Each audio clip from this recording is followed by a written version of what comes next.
بسم اللہ الرحمن الرحیم۔ اللہ کا فرمان، نماز، روزہ، حج، زکوٰۃ، راتوں کا رونا سب بیکار ہے۔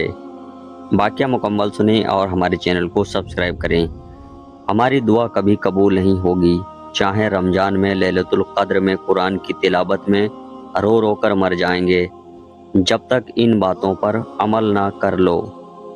جب امت کے لیے نالین مبارک خون سے رنگین ہو گئے، ایک کتا ایک روٹی کھا کر در نہیں چھوڑتا، ہم اس کے احسان بھول گئے جو طائف میں ہمارے لیے لہو لہان ہو گیا۔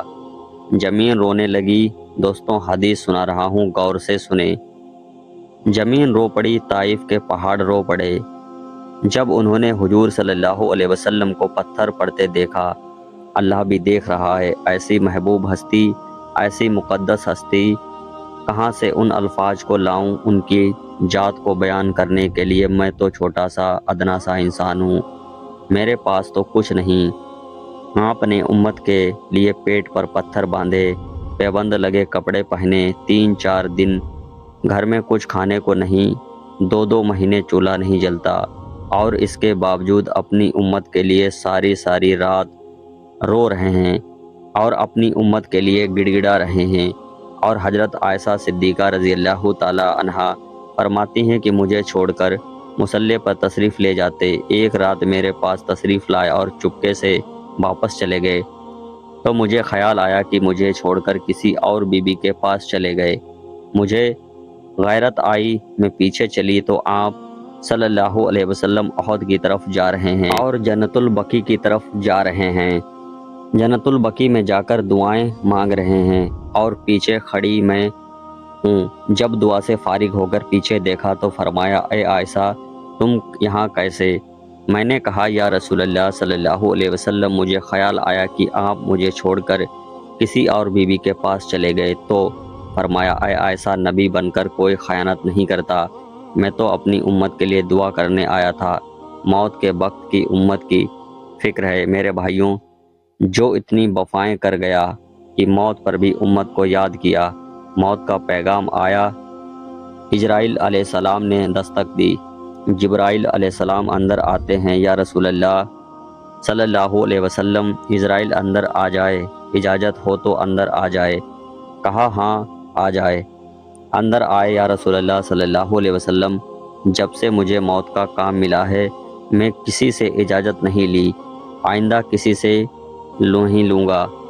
آپ کے بارے میں آپ کے رب کا ارشاد ہے کہ میرا حبیب اجازت دے دے تو اندر جانا، نہیں تو واپس چلے جانا۔ یا رسول اللہ صلی اللہ علیہ وسلم، جب سے مجھے موت کا کام ملا ہے، اللہ تعالیٰ نے کسی کو اختیار نہیں دیا اور نہ آئندہ کسی کو دیں گے۔ آپ کے بارے میں آپ کے رب کا ارشاد ہے کہ آپ کو اختیار ہے، جب تک آپ زندہ رہنا چاہیں آپ رہ سکتے ہیں، اور چلنا چاہیں تو اللہ آپ کی ملاقات چاہتے ہیں۔ اب آپ جو فرمائیں میں ویسے ہی کروں۔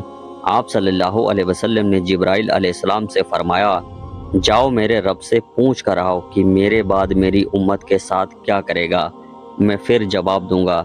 میرے پیارے دوستوں، نبی صلی اللہ علیہ وسلم نے اولاد کا نہیں پوچھا، امت کا پوچھا، میرا اور آپ کا پوچھا، جو ہم سارا دن حضور صلی اللہ علیہ وسلم کے طریقوں کو حفظ کرتے ہیں۔ جاؤ سپر مارکیٹ کی ہر دکان پر حضور صلی اللہ علیہ وسلم کی زندگی کا جنازہ لیے بیٹھی ہے۔ ہر گھر میں جا کر دیکھو، سارے ہندوستان کے گھروں میں جا کر دیکھو، سوائے کچھ گھروں کو چھوڑ کر حضور صلی اللہ علیہ وسلم کی سنتوں کا جنازہ نکل رہا ہے۔ جو مرتے وقت بھی نہیں بھولا کہ اے جبرائیل، جاؤ میرے رب سے پوچھ کر آؤ میری امت کے ساتھ کیا کرے گا، پھر جواب دوں گا۔ جبرائیل علیہ السلام واپس آئے جواب لے کر، یا رسول اللہ صلی اللہ علیہ وسلم، اللہ کہہ رہا ہے کہ آپ کی امت کو اکیلا نہیں چھوڑیں گے، ساتھ لیں گے۔ کہا، بس اب میری آنکھیں ٹھنڈی ہیں، اللہ مجھے اپنے پاس بلا اور میرا نگہبان بن جا۔ جبرائیل علیہ السلام رونے لگے، یا رسول اللہ صلی اللہ علیہ وسلم، اگر آپ نے موت کو پسند کر لیا ہے تو میرا بھی آج اس دنیا سے آخری دن ہے، آج کے بعد وحی کا زمانہ ختم ہوگا۔ نبی صلی اللہ علیہ وسلم یہاں نہیں بھولے، صبر سے نکلے، حشر کا میدان ہے، ماں باپ بھول چکے ہیں، آپ نہیں بھولے۔ پل صراط پر چلتے ہوئے قدم ڈگمگا رہے ہیں، آپ پل صراط کا پایا پکڑ کر کہہ رہے ہیں یا رب میری امت پار لگا دے، اے اللہ میری امت پار لگا دے۔ آپ کے لیے ممبر لایا گیا، قیامت کے میدان میں ارشاد ہوگا کہ میرے نبی ممبر پر بیٹھو، آپ صلی اللہ علیہ وسلم فرمائیں گے میں نہیں بیٹھوں گا۔ اللہ پوچھے گا کیوں؟ اس ڈر سے کہ کہیں آپ ممبر پر مجھے جنت میں لے جائیں اور میری امت میرے بغیر میرے پیچھے رہ جائے تو میں کیا کروں گا؟ میں ممبر پر صرف ہاتھ رکھ کر بیٹھوں گا نہیں، تاکہ اللہ تعالیٰ کا حکم پورا ہو جائے۔ ممبر پر ہاتھ رکھا، پاؤں زمین پر ہیں، نظر امت پر ہے کہ اے اللہ میری امت کا حساب، میری امت کا حساب، میری امت کو پار لگا دے۔